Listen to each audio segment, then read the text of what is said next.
यार ये हम सबके साथ ये आखिरी रात होने वाली है, यानी कि कल आप सभी का बायो का पेपर है। तो बेटा एक बात हमेशा ध्यान में रखना कि जिसने जितना भी हार्डवर्क किया है ना वो हमेशा पेड ऑफ होता है। किसी का भी बेटा करा हुआ हार्डवर्क कभी भी वेस्ट नहीं होता है।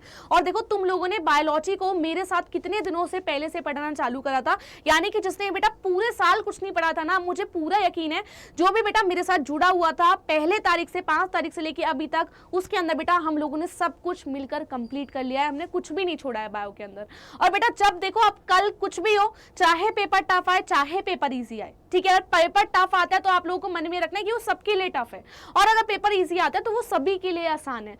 तो बेटा आई नो कि थोड़ा बहुत सारे बच्चों को डर लग रहा है कि मैम डर लग रहा है, क्या करना है क्या नहीं करना है। तो बेटा मैं आप सभी को एक चीज बता रही हूँ कि डर के आगे तो जीत है, आप सभी को पता है। यानी कि आप सब लोग माउंटेन ड्यू तो पीते रहते हो, तो बेटा डरना नहीं है।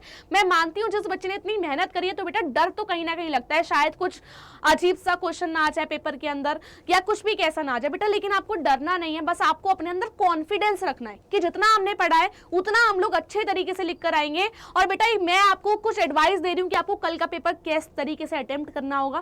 पहली बात यह है कि बेटा कोई भी क्वेश्चन आप लोगों को छोड़ना नहीं है। ऐसा नहीं करना है कि आप लोग उसको अटेम्प्ट ही ना करो, ट्राई करना कि जहां पे अगर डायग्राम पूछे तो आप लोग डायग्राम बनाकर आ जाओ, उससे रिलेटेड बेटा कुछ भी आता है तो आप लिख कर आओ। क्वेश्चन को बेटा अनअटेम्प्ट करके नहीं छोड़कर आना है। सेकेंड चीज बेटा ये, जितना भी आपको आता है आपको सब कुछ लिखकर आना पड़ेगा। ये नहीं सोचना होगा कि मैं ये नहीं लिखता, ये तो एग्जामिनर को आता ही होगा। बेटा ये एक सब्जेक्टिव पेपर है, ऑब्जेक्टिव नहीं है, ये एक सब्जेक्टिव पेपर है। आपको हर एक चीज बेटा मेंशन करके आनी पड़ेगी, एग्जामिनर से बेटा मार्क्स चुरा के लेकर आने पड़ेंगे, ठीक है। तीसरी बात बेटा, जो भी बच्चे सोच रहे थे कि हमें डायग्राम्स बनाने नहीं आते, हमारी हैंडराइटिंग अच्छी नहीं है, मैं आपको फिर से रिपीट कर रही हूँ बेटा, हैंडराइटिंग और डायग्राम से ज्यादा फर्क नहीं पड़ता है, आपके बस कॉन्सेप्ट क्लियर होने चाहिए। तो बेटा कुछ थोड़ी सी एडवाइस है जो कि अगर आप लोग कल के एग्जाम में फॉलो करोगे तो जाहिर सी बात है बेटा आप लोग बढ़िया नंबर से पास होगे। एंड यार आप सभी को all the very very best कल की एग्जाम्स के लिए। और बेटा मैं एक बात बता दूं कि आप लोग कल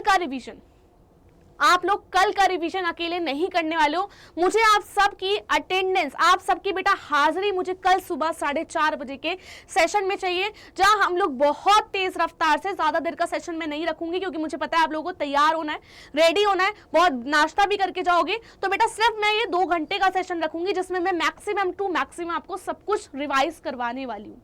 और आप सभी को पता है सबको पीपीटी और सबकी पीडीएफ मैंने आपको कम्युनिटी पे डाल दी है, सब क्लासेस की डाल दी है। तो अभी के अभी बेटा आपको कहां पर जाना है बेटा, आपको हमारे साइंस अड्डा पे जाने के बाद ये देखो अंतिम प्रहर की बेटा आप लोग देख पा रहे हो कि कल की क्लास लग चुकी है। प्लीज अभी जाके बेटा इसको नोटिफाई मी ऑन कर लो, कभी तुम सोते रह जाओ, ठीक है।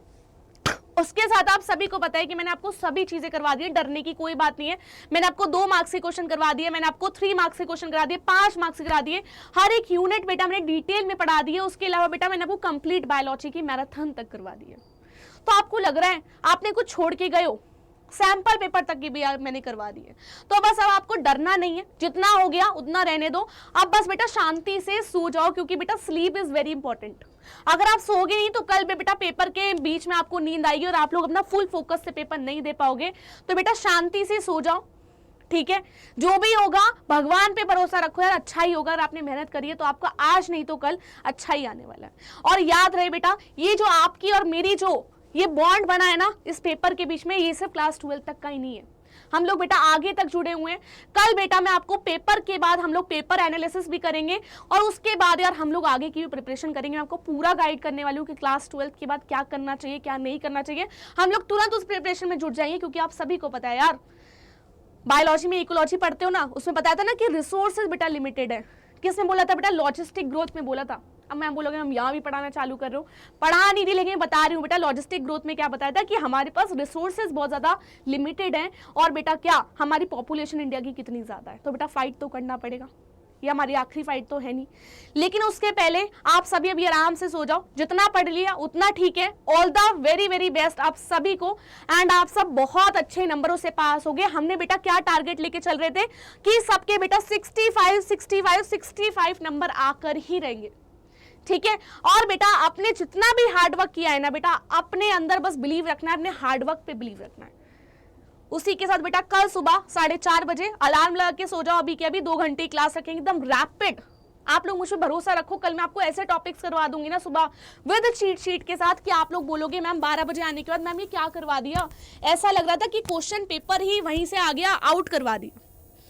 कल सुबह बेटा 4:30 बजे जुड़ना नहीं भूलेंगे आप लोग, और मुझे पूरा भरोसा है आप सभी लोग कल आएंगे मेरी क्लास में, क्योंकि आपका मेरा बॉन्ड अब बहुत ज़्यादा स्ट्रांग बन चुका है। तब तक के लिए good bye and good night.